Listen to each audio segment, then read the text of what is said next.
Millennium Falcon isn't just a spaceship, it's the spaceship. A battered freighter that looks like it belongs in a junkyard, yet it outruns Star Destroyers and even makes the Kessel Run in less than 12 parsecs. From its clunky cockpit to that unforgettable jump to hyperspace, the Falcon is a character in its own right. But behind the scenes, the ship's story is just as wild as anything Han and Chewie ever pulled off. From hamburger-inspired designs to full-sized sets you could actually walk through, here are 20 mind-blowing facts about the Millennium Falcon that prove why it's the most legendary hunk of junk in the galaxy. The Falcon's shape came from a hamburger. Believe it or not, the Falcon's iconic saucer with cockpit design was inspired by a late-night snack. Concept artist Joe Johnston has said George Lucas wanted the Falcon to look different from any spaceship audiences had seen before.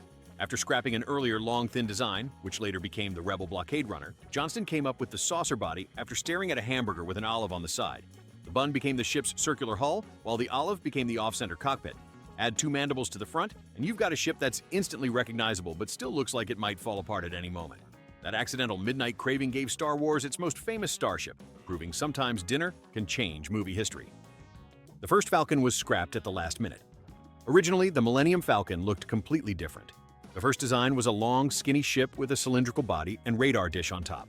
When the TV series Space 1999 premiered, George Lucas noticed one of its ships looked almost identical. Panicking about being accused of copying, Lucas ordered the design scrapped even though models were already being built. The crew rushed to create something new in weeks. That redesign became the hamburger-style Falcon we know today. The original model didn't go to waste, though.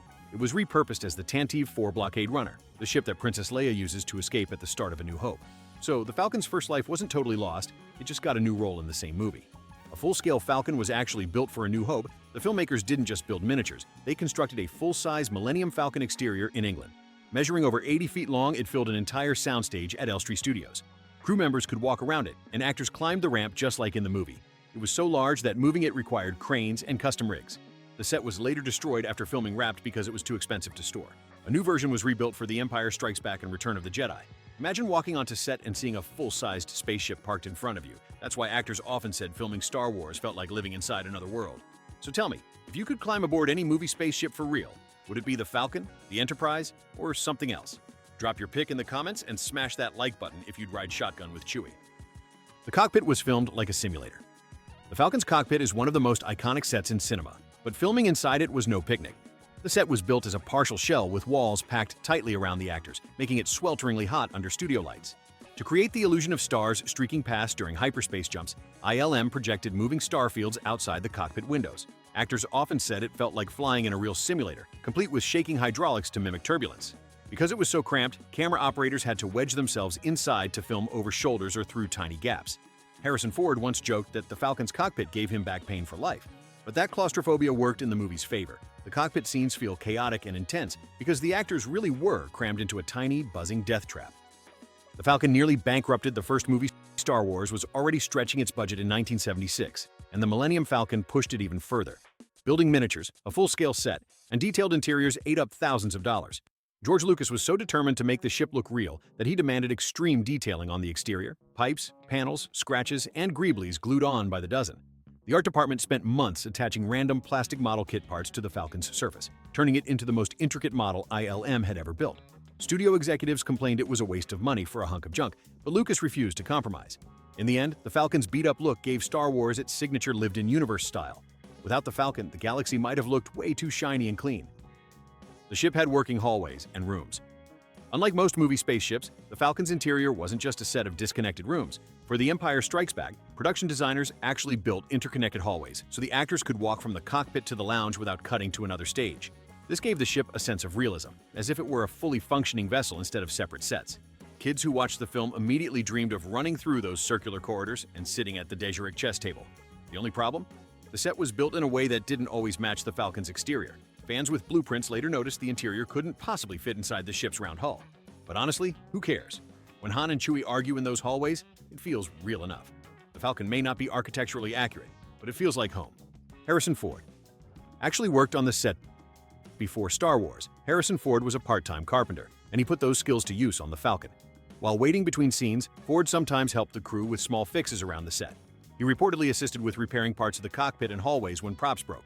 Crew members loved having him around because he didn't act like a pampered star, he'd roll up his sleeves and get the job done. Ford later said he didn't see himself as a Hollywood type at the time, just a guy lucky enough to get work. That working-class spirit fit Han Solo perfectly, a mechanic who happened to fly one of the fastest ships in the galaxy. In a way, the Falcon really was Ford's ship. He helped build it, fly it, and immortalize it on screen. Chewbacca's seat was a nightmare. Peter Mayhew, who played Chewbacca, stood 7 feet 3 inches, and the Falcon's cockpit wasn't exactly designed for comfort. The seat was so tight that Mayhew's knees pressed against the console, and he had to hunch awkwardly to fit inside the frame. Worse, his fur costume made the set unbearably hot under studio lights. Sometimes he'd sweat so much the crew had to dry the costume overnight with hairdryers. Mayhew never complained, though. He loved Chewie and considered the Falcon his second home. He once said the ship reminded him of an old truck, uncomfortable, noisy, but reliable. Watching him squeeze into the cockpit next to Harrison Ford just makes Chewbacca's loyalty even more impressive. He wasn't just putting up with Han's attitude, he was putting up with back pain too. The Falcon model had hidden details. ILM's model shop had a tradition of sneaking Easter eggs into their creations, and the Falcon was no exception. On the original filming miniature, the crew glued parts from plastic kits of cars, airplanes, and tanks onto the hull. Look closely, and you'll spot engine parts from a Corvette, airplane wings, and even bits of battleships. These tiny greeblies gave the ship texture and realism when filmed up close. Fans who own the studio model kits today still spend hours identifying the original parts. Some even discovered a tiny cockpit from a World War II bomber hidden near the radar dish. It's like the Falcon isn't just a spaceship, it's a Frankenstein's monster of Earth's vehicles glued together. So here's a challenge. If you were building your own Falcon model, what weird household items would you glue on to fake space tech? Comment below and smash that like button if you'd use Legos. It took weeks to light the ship properly. The Falcon's exterior model wasn't just about surface detail. It needed lighting to feel alive. ILM installed hundreds of tiny bulbs across the ship to mimic engine glows, running lights, and cockpit illumination.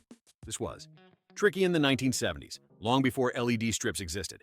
Each bulb had to be wired by hand and hidden so it wouldn't break the illusion. The team spent weeks perfecting the glow of the hyperdrive engines, even though audiences would only see it for seconds at a time. Cinematographers said it was worth it because when the Falcon lit up in space shots, it looked like a real machine, not just a plastic toy. That attention to detail is why Star Wars still holds up decades later. Those models were built like working machines, not props. ILM didn't rely on just one Millennium Falcon model. They built several at different scales to cover every filming need. The most famous was the 5-foot Falcon used for detailed close-ups, packed with greeblies and lights. For wider shots, they used a smaller 32-inch model, easier to maneuver on motion control rigs. Some shots even used tiny desktop-sized versions for background sequences. Each model had slightly different details, so eagle-eyed fans sometimes spot inconsistencies between films. The 5-foot Falcon, for example, has more piping and weathering than the smaller one. These miniatures were so detailed that modern CGI artists still study them as reference for Star Wars shows today. Without them, the Falcon's jumps to hyperspace and dogfights against TIE fighters wouldn't look half as convincing. Movie magic didn't come from just one hero ship, but a whole fleet of Falcons working together behind the scenes. The chess table was improvised. The Dejeric hologram chess table inside the Falcon is one of its coolest features, but it almost didn't happen. George Lucas wanted a detail that showed off the ship's personality beyond being a hunk of junk. The special effects team quickly built a circular table and used stop-motion animation to create the monster pieces. The result was surprisingly charming, and fans instantly loved it. What's funny is that the scene wasn't scripted to be memorable. It was meant as comic relief with Chewie scaring C-3PO. Instead, it became a fan favorite, so much so that the chess table reappears in later movies like The Force Awakens and even gets referenced in Solo. Sometimes the smallest props become the biggest icons. That wobbly little table turned the Falcon from just a ship into a home. The Falcon was too big for the Death Star. During A New Hope, the Falcon gets tractor-beamed into the Death Star. For exterior shots, ILM needed to show it inside the massive docking bay.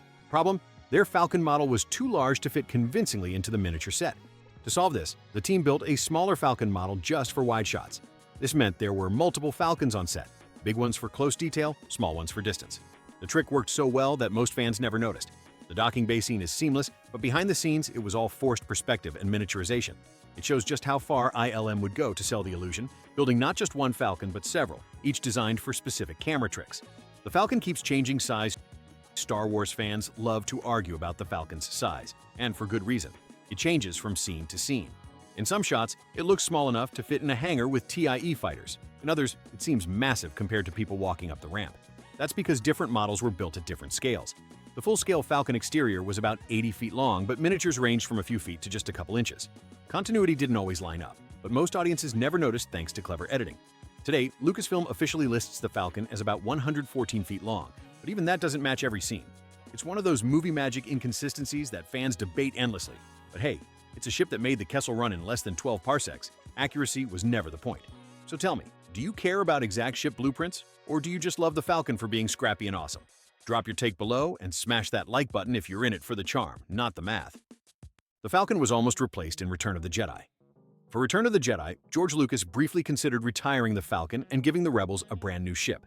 The idea was that the Falcon had done its job, and a bigger war effort needed a sleeker flagship. But fans loved the Falcon too much, and Lucas realized it had become a character in its own right. So, instead of replacing it, the Falcon was given a front-row role in the Battle of Endor. It was even the ship that blew up the second Death Star. Imagine if that moment had been given to a different, cooler ship. Star Wars history might have been very different. Thankfully, Lucas kept the scrappy freighter in the spotlight, proving that sometimes loyalty pays off.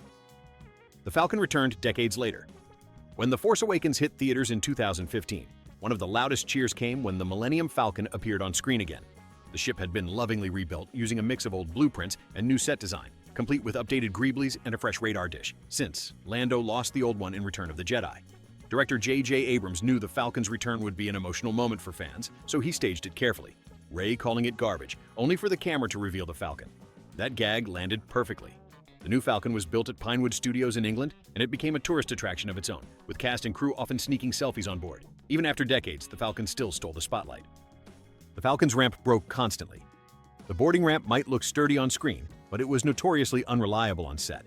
The hydraulics used to raise and lower it would often jam, leaving actors stranded halfway up or down. Harrison Ford once complained that he nearly tripped because the ramp stopped mid-movement. Crew members had to manually crank it during some takes, hiding off camera to push or pull. Despite being a pain, the ramp added a lot of drama to the Falcon's entrances and exits. Heroes sprinting aboard as stormtroopers chased them, or friends tearfully boarding for a final goodbye. Broken or not, it became one of the ship's most iconic features. Funny how something that constantly malfunctioned ended up being one of the most cinematic ramps in history. Fans built their own Falcons. The Millennium Falcon inspired some of the most dedicated fan projects ever. From full-scale cockpits and basements to giant LEGO replicas, fans around the world have tried to bring the Falcon to life. The largest LEGO Millennium Falcon set ever released has over 7,500 pieces, and it regularly sells out despite its hefty price tag. Some fans have even turned campers and vans into Falcon replicas, complete with glowing blue hyperdrives on the back. George Lucas himself once visited a fan-built cockpit and admitted it looked as good as the movie set. The Falcon isn't just a movie prop, it's a canvas for imagination, sparking projects that blur the line between fandom and engineering. The Falcon was voted the greatest movie vehicle. In multiple polls, including ones run by Empire Magazine and IGN, the Millennium Falcon has been voted the greatest movie vehicle of all time, beating out the Batmobile, the DeLorean, and even James Bond's Aston Martin. Why? Because the Falcon isn't perfect. It breaks down, it smokes, it makes rattling noises, but it always comes through when it counts. Audiences love that it's more relatable than a shiny, flawless machine. It's the underdog of spaceships, proof that you don't need to look pretty to get the job done. That relatability made it the fan favorite, and it continues to top lists decades after its debut. Not bad for a piece of junk. The Falcon's legacy lives on. From 1977 to today, the Millennium Falcon has appeared in nearly every major Star Wars project, from cartoons to theme park rides like Smuggler's Run at Galaxy's Edge. It remains the ultimate Star Wars symbol, a ship that's fast, scrappy, and full of surprises. Behind the scenes, it pushed model makers and filmmakers to new heights, pioneering effects techniques still admired today. In universe, it's the ship that helped topple the Empire, found Luke Skywalker, and kept Han and Chewie in business. Whether you love it for its design, its adventures, or just its vibe as the galaxy's favorite junker, the Falcon has earned its place in film history. It's not just a spaceship, it's family. Conclusion. And there you have it, 20 wild, wonderful facts about the Millennium Falcon. From hamburger-shaped inspiration to full-scale sets and malfunctioning ramps, this ship has been through almost as much chaos behind the scenes as it has on screen. But that's exactly why we love it. The Falcon is scrappy, unreliable, and absolutely unforgettable. So now it's your turn. What's your favorite Millennium Falcon moment? Is it the Kessel Run, blasting out of Mos Eisley, or Rey calling it garbage? Drop your pick in the comments, hit that like button, and don't forget to subscribe for more deep dives into the stories behind cinema's greatest icons.